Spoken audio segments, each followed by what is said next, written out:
पूरी दुनिया में ही कोरोना ने अपना कहर बरपा रखा है। ऐसे में लगातार मामले सामने आ रहे हैं। दुनिया में कोरोना संक्रमण से सबसे ज्यादा प्रभावित भारत है। संक्रमण के मामले में भारत ने तुर्की, ब्राजील, अमेरिका को भी पीछे छोड़ दिया है। भारत में एक दिन में कुल संक्रमितों की संख्या पहुंची 3,40,786।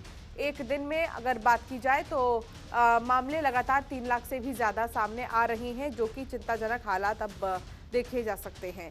मौत की अगर बात की जाए तो 2000 से 3000 जो मौत है उसे दर्ज किया जा रहा है। लगातार तीसरे दिन देश में 3 लाख से ज्यादा मामले सामने आए। शुक्रवार को देश में कुल 3,40,000 केस सामने आए थे। रिकॉर्ड तोड़ मामले सामने आ रहे हैं।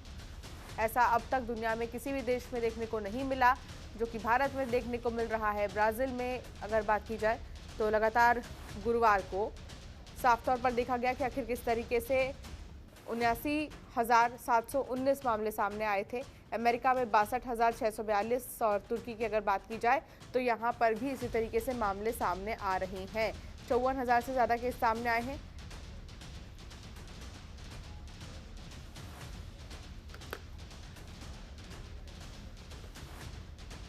ममता चतुर्वेदी हमारी संवाददाता हमारे साथ जुड़ गई है। ममता, पूरे दुनिया में अगर देखा जाए तो कोरोना ने अपना कहर बरपा रखा है, लेकिन सबसे ज्यादा इसका असर भारत में देखा जा रहा है। और एक समय पर जहां भारत तीसरे चौथे स्थान पर हुआ करता था और अब भारत पहले स्थान पर है। 3 लाख से भी ज्यादा केसेस, कहा जा सकता है 3,50,000 से भी ज्यादा केसेस प्रतिदिन सामने आ रहे हैं।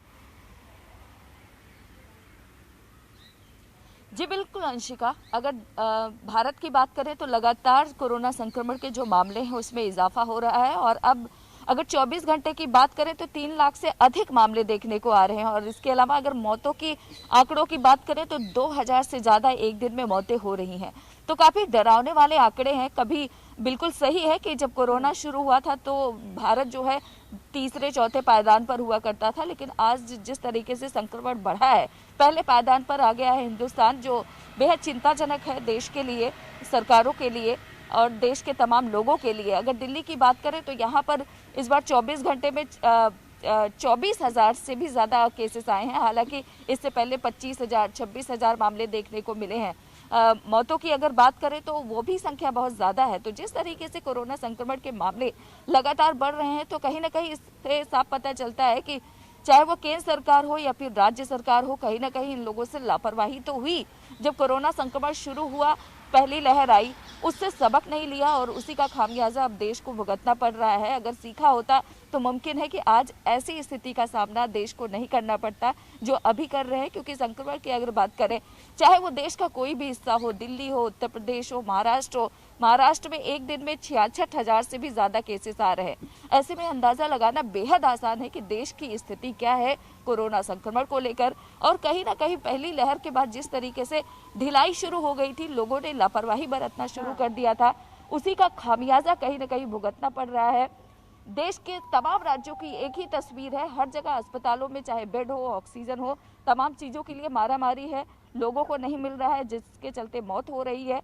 तो लोगों को भी समझना पड़ेगा कि उनकी ज़िंदगी उनके हाथ में है। ज़रूरत है एहतियात बरतने की, घरों पर रहें, घर से बाहर ना निकले। क्योंकि कहीं ना कहीं जिस तरीके से संक्रमण के मामले बढ़ रहे हैं उसको लेकर चाहे वो केंद्र सरकार हो, राज्य सरकार हो, दोनों एक दूसरे पर आरोप प्रत्यारोप कर रही हैं, लेकिन पीस इसमें जनता रही है। तो ऐसे में जनता को समझना होगा कि उसके लिए क्या बेहतर है। अंशिका, बिल्कुल आप ठीक कह रही है कि जनता को ही समझना होगा कि उनके लिए क्या बेहतर है। लेकिन फिलहाल कई जगहों पर लॉकडाउन की घोषणा की गई है, कई जगहों पर पाबंदियां बढ़ा दी गई है। तो क्या ममता इसका पालन लोग कर रहे हैं? क्या संक्रमण के मामले में कुछ कमी देखी गई है? देखिए, सबसे पहले अगर महाराष्ट्र की बात करें तो अभी भी वहां पर आंकड़े बिल्कुल वैसे ही हैं। एक दिन में 66,000 आने का मतलब है कि संक्रमण में कोई कमी नहीं है। लोग शायद मान नहीं रहे हैं और बेबसी महाराष्ट्र की साफ तौर पर देखी जा सकती है। इसके अलावा राजस्थान की बात करें तो वहां पर भी कमी देखने को नहीं मिल रही है। दिल्ली की बात करें तो हालांकि इससे एक दिन पहले 25,000 और 26,000 मामले थे, लेकिन पिछले 24 घंटे की अगर बात करें तो 24,000 मामले आए हैं। 24,000 से ज़्यादा आंकड़े आए हैं कोरोना संक्रमण के। ऐसे में दिल्ली में कुछ कम ज़रूर हुआ है, लेकिन उत्तर प्रदेश की बात करें तो वहाँ पर भी कुछ ऐसे ही आंकड़े हैं। यानी कि सरकारों ने लॉकडाउन लगाया है। दिल्ली में पूरे तरीके से लॉकडाउन है, उत्तर प्रदेश में वीकेंड लॉकडाउन है, महाराष्ट्र में सख्ती है, राजस्थान में सख्ती है, छत्तीसगढ़ में सख्ती है, लेकिन उसके बावजूद संक्रमण में कमी नहीं आ रही है। इसका मतलब यही है कि लोग उसका पालन करते हुए दिखाई नहीं दे रहे हैं। हालांकि अगर सरकारों की बात करें तो उनका साफ तौर पर कहना है कि पहले जो है टेस्टिंग कम होती थी इसलिए आंकड़े कम थे, इस बार टेस्टिंग की संख्या जो है वो बढ़ा दी गई है, इसीलिए आंकड़ों में इजाफा हो गया है। हालांकि सच्चाई क्या है, संक्रमित हैं इसलिए आंकड़े आ रहे हैं, लेकिन टेस्टिंग भी हो रही है, ये बात भी सही है। और ज़रूरी है कि टेस्टिंग होने के बाद उनको इलाज मिले। इलाज की कमी के चलते लगातार मौत का आंकड़ा बढ़ रहा है, तो कहीं ना कहीं लोगों में भी ढिलाई साफ तौर पर देखी गई है और उसका खामियाजा देश भुगत रहा है। बिल्कुल ममता, बहुत शुक्रिया इस तमाम जानकारी के लिए। खबरों के निष्पक्ष विश्लेषण के लिए सब्सक्राइब करें Jantantra TV and press the bell icon. Never miss any update.